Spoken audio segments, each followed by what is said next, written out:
perritos pasean por el bosque hoy, jugando y riendo, qué gran convoy.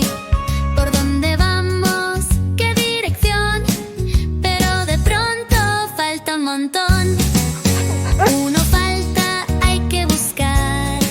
Miran atrás y a observar debajo de un árbol junto al lugar, pero no lo ven, qué pesar.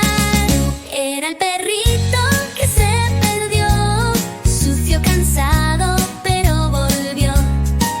Mamá llegó con gran corazón. Quédense juntos, presten atención. Y el perrito entonces contó: una mariposa me distrajo y voló. La seguí sin mirar atrás. Prometo ahora no lo hago más.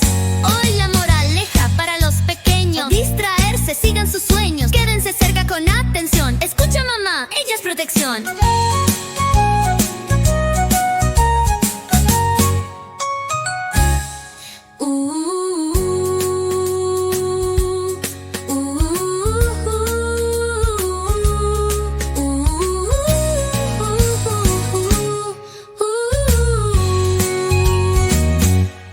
El perrito entonces contó: una mariposa me distrajo y voló. La seguí sin mirar atrás. Prometo ahora no lo hago más.